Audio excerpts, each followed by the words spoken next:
Hello, my lovely listeners. I'm Dr. Mary Barson. And I'm Dr. Lucy Burns. Welcome to this episode of Real Health and Weight Loss. Good morning, Mares. How are you this morning, darling? I'm good. I am good this morning. I have been reflecting this January about my resolutions to get more exercise in, and it's a work in progress, but I'm pleased to report that I am getting there. Wonderful to hear. Wonderful. I thought this week we'd follow up further on our habits discussion, and we talked last week about my good friend Dan Maloney, the horse trainer, who really had this sort of prophetic sign of make the right thing easy, make the wrong thing hard. I can tell you it works beautifully for horses and humans alike.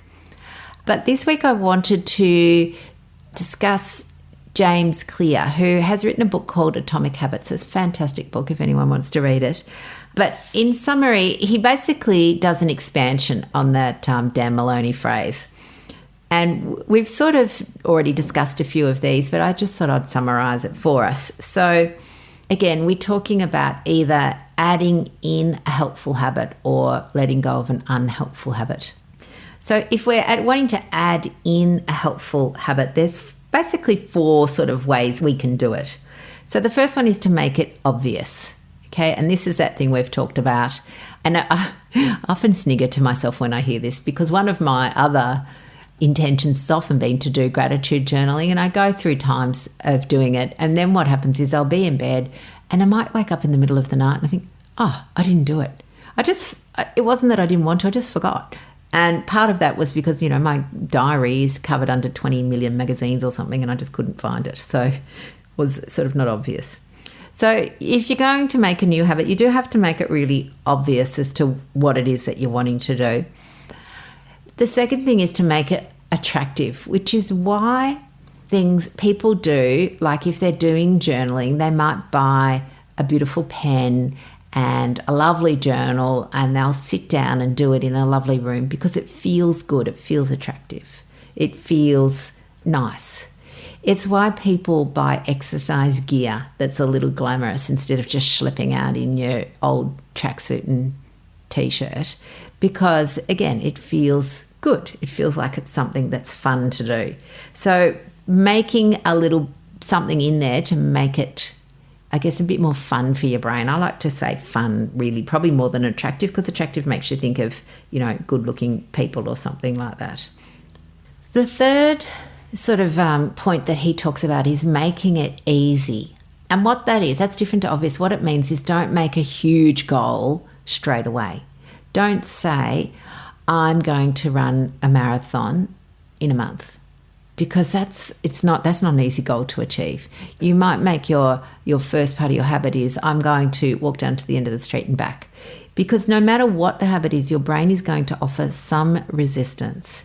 The resistance is always in the first few minutes. So if you make your aim as easy as possible to start with, you are then likely to continue it and then build on it as it becomes more habitual. And then the fourth thing is actually to make it satisfying so that you get something out of it. Because what's the point of doing something that you don't get anything out of? So sort of using a reward system in there and making that reward reasonably tangible. Now, for some people, the habit itself is the reward. So if we go to brushing our teeth, the reward is that you've got that nice feeling teeth. And we notice when we haven't brushed them because they're furry and feel yucky. The reward might be, for people that like running, the reward is the endorphin high that they get at the end of the run. But there are other habits where the benefit is not so tangible straight away. So you may need to structure in a reward process. And it could be something along the lines of, right, when I let go of sugar and I haven't eaten sugar for 30 days in a row, I am going to go and buy some new shoes. Okay, it could be something like that. I've just pulled that out of the air. That reward may not resonate with you, but you know what I mean. You choose the reward so you can manufacture it. So they're the four pillars, if you like, that you can use as a framework, and then we can embellish on those. So when people think that they can just make a habit and it's just going to happen, it's actually a bit more complicated than that, isn't it, Miss? Yes, it is more complicated than that. Look, behaviour change, honestly, it is hard. It takes time.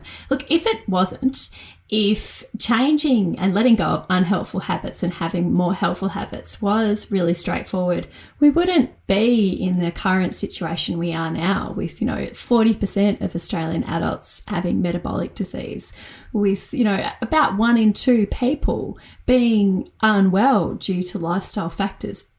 Behaviour change is hard. It's very doable, but it is hard and it takes a bit of time to get it right. And you and me, Lucy, we spend most of our professional time really coaching people in the psychology and the practicality of behaviour change. That's what we do at Real Life Medicine. And it is extremely doable. That's something you really need to understand, that it is entirely possible, but you do need to make it easy for yourself and to work with your brain rather than against your brain. And, to create a new habit and to make it stick or to reverse a bad habit, you do need to find that kind of a specific cue that reminds you to do it or not to do it over and over again. And that way you reduce the mental effort in being able to stick to your good habits and or let go of your bad habits. Absolutely. And I can think of another habit that is super simple that most people do and don't even think about it, and that is to put your seatbelt on. Now, I know seatbelts came in the 70s, compulsory seatbelt wearing in Australia came in the 70s. I was born then. I was a child, and I remember my parents having to, they would say, put your seatbelt on, put your seatbelt on. And part of it was them having to teach themselves to do that because it wasn't compulsory when they were learning to drive or when they were young adults. Mandatory seatbelt wearing was carrot and stick. Yes, the carrot was, well, if you wear your seatbelt, you're less likely to die. The stick was, if you don't wear your seatbelt, we're going to fine you. So it needed both for that habit to form. It is a no-brainer now. If I don't wear my seatbelt, not only does the car ding at me, but it feels weird, doesn't it? Yes, it does. It feels very strange. It's like your brain rebels against not having your seatbelt on, the same way it rebels against going to sleep without brushing your teeth. Absolutely.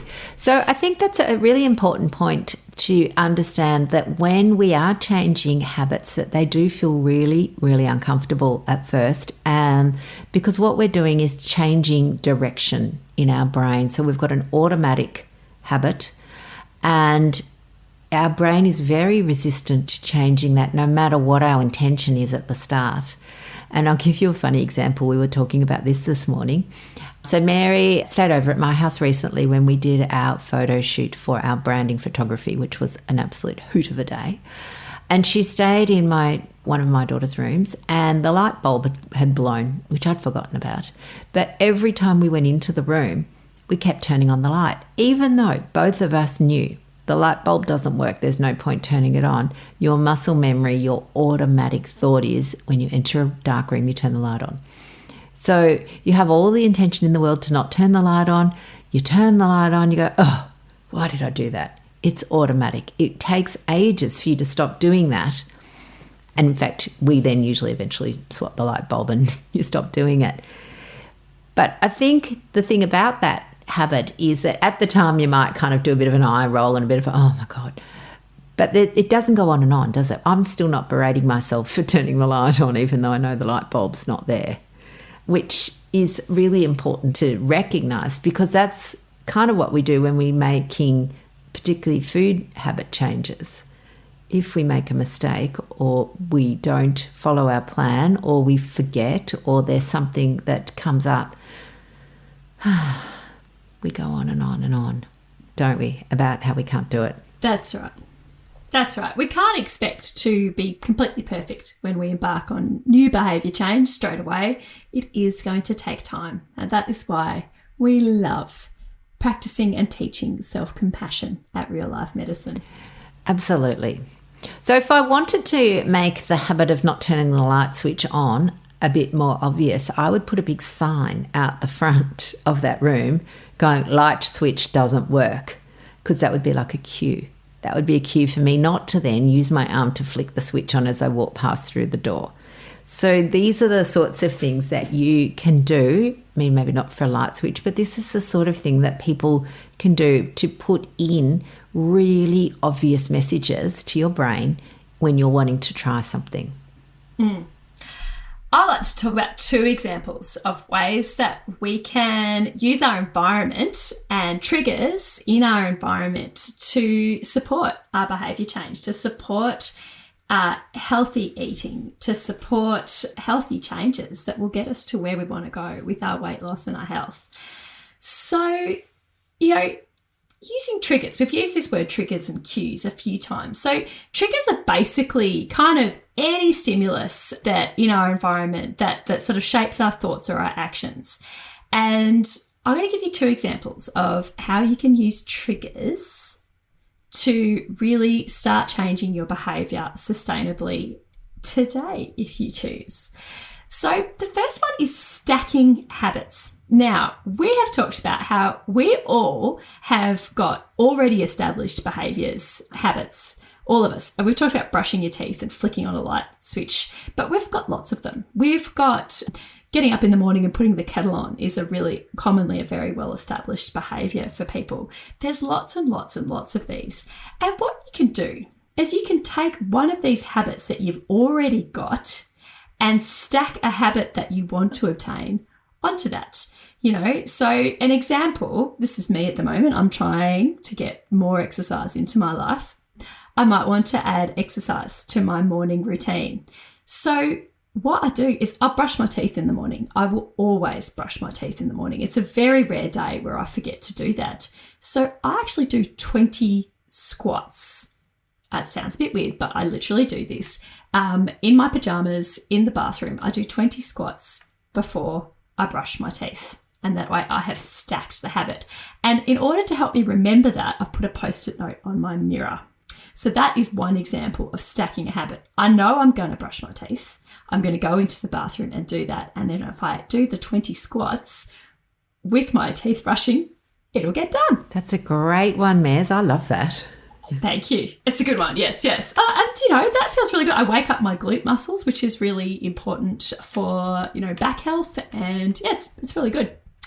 A patient of mine has got a great one, which I love. She's put a Post-it note on her coffee maker and it just says mindful. And so she wants to introduce more meditation and mindfulness into her day. And so she'll get up in the morning and she will start making a coffee before she's even opened her eyes. Like she will always make coffee in the morning. So she's stuck a Post-it note on the coffee maker, mindful, that she reminds herself that while everything is warming up, while everything is getting ready, she will do 3 minutes of mindful breathing. Profoundly important for your health and wellness. And she's just stacked it to a habit that she's already got. And it might seem trivial, 20 squats, 3 minutes of mindfulness. But the truth is that these small little habits, when done over time, can make a profound impact on your health.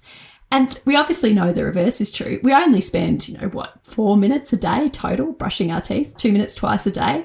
But it makes a profound difference to our oral health. And we could only just imagine how bad our oral health would be if we didn't spend 4 minutes a day brushing our teeth. And so spending a few minutes doing squats, a few minutes doing mindfulness can make profoundly beneficial changes to our health and wellness. Oh, I totally love that. I love that, Mez. That's wonderful. It's funny. I've got a funny story about mindfulness and coffee machines. So I was actually thinking that I could do, because, there's various ways to do mindfulness, but, the idea is that you're meant to be mindful of what you can do it while you're doing an activity. You're mindful of that activity. So you take note of the weight of the jug with the milk on it, the temperature of the jug as you're heating the milk, the sound of the coffee machine. You're not making coffee and thinking about your day further down the track. You are focused purely on this. So I'm at the coffee machine thinking, this is going to be a good idea. I could do this every morning when I'm making my coffee, and I'm going to be really mindful. And as I'm thinking about this, I make the 2 coffees and I toddle off and I give one to my husband and I've made him the wrong coffee.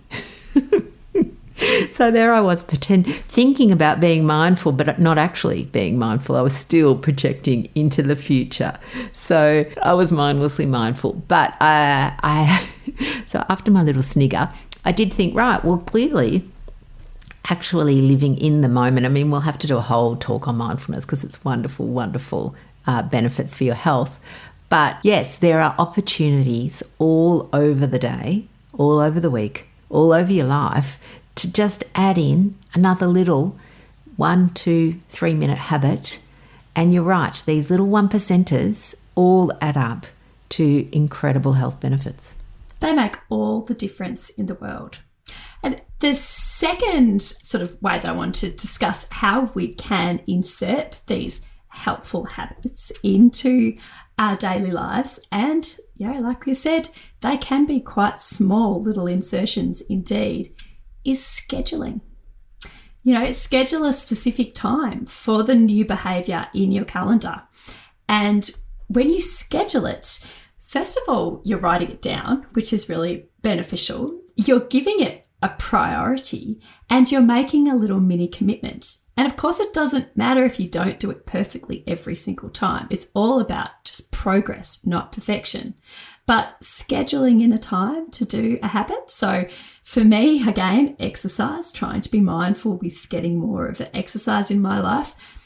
I would like to walk more. So I have scheduled in to go for a 25-minute walk at lunchtime on Tuesdays and Thursdays at work. And I make sure that I pack my sneakers with me those days, or I have comfortable shoes. Scheduling.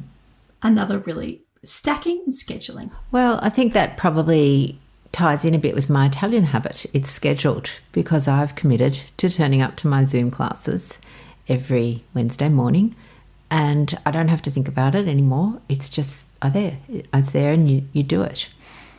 Do you know one of the other things I was just thinking about your runners and going to work is that you could always leave a pair of runners at work. So then there's no barrier to remembering to pack your runners. You've always got them there. Absolutely. Making the right thing easy and the wrong thing hard. Thank you, Dan. Yes. Right, darlings. Well, I think that'll do. We've given you some hopefully really practical tips that you can implement over the next few weeks for the rest of your life. And we look forward to chatting with you again next week. So it's goodbye from me. And goodbye from me. Bye-bye, beautiful humans. Bye, darlings.